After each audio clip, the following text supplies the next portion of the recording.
শেখ হাসিনা পদত্যাগ, আমরা স্টুডেন্টস আবার স্বাধীন পাইছি, দেশে ফিরাই নিয়ে আসছি, ঠিক আছে। এর জন্য আমাদের সিনিয়র এলাকার এক ভাই বিরাদার মিষ্টি, বৃষ্টির ভিতরে মিষ্টি, আমরা মিষ্টি খাবো।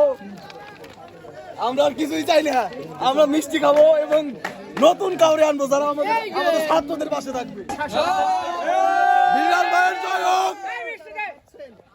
মানে আমাদের স্টুডেন্ট যারা কষ্ট করে স্বাধীন করছে, এতদিন খুব দুঃখে ছিলাম, তো আজকে শেখ হাসিনার পদত্যাগের পর আজকে আবার মিষ্টি খাইলাম।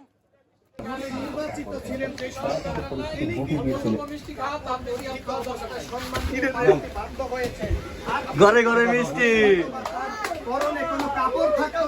আমাদের গোয়ালন্দ থানার সেই ছাত্রলীগের ক্ষুদ্রতম একটি নেতা যেদিন থেকে এই আন্দোলন শুরু হয়েছে, তো সেদিন থেকে সে বলেছে যে ভাই আমি আগে ছাত্র, তারপরে আমার লীগ, তো আমি কোনো ছাত্রলীগের সাথে জড়িত নাই। তো তারে যদি আপনারা কেউ কোথাও পান, তারে কিন্তু কখনো মাইরেন না, কারণ সে যেদিন থেকে এই আন্দোলন শুরু হয়েছে সেদিন থেকে সে বলেছে ভাই আমি বরখাস্ত করলাম আমার ছাত্রদের পক্ষে। আমার ছাত্র আগে, আমার লীগ পরে। স্বাধীন 12 স্টুডেন্ট। এই যে দাদা, এই শেখ হাসিনা যে পদত্যাগ করছে, এর আপনার মূল বক্তব্য কি?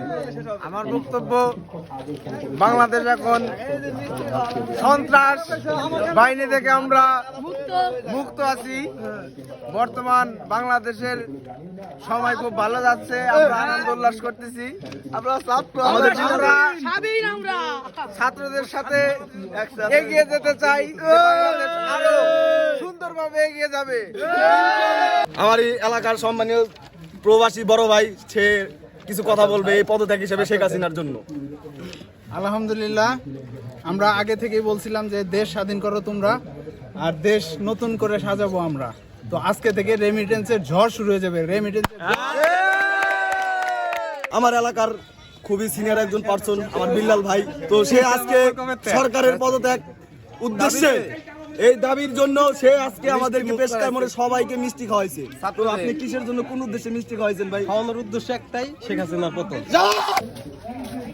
আলম ভাই, সরকারের পদত্যাগ হিসেবে আপনি কিছু বলেন, এই খুশির সংবাদ, এই যে মিষ্টি খাওয়াইলো বিলাল ভাই, কিছু একটা বলেন।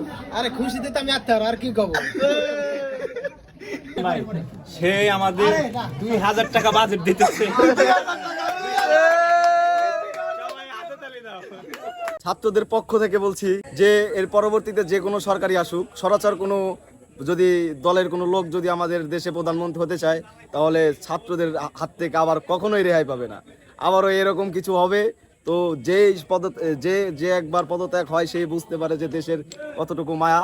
তো এখন কথা একটাই, যদি সরাসর আবার সরকার আসে তাহলে সেই সরকারকে আবার সরিয়ে দেওয়া হবে।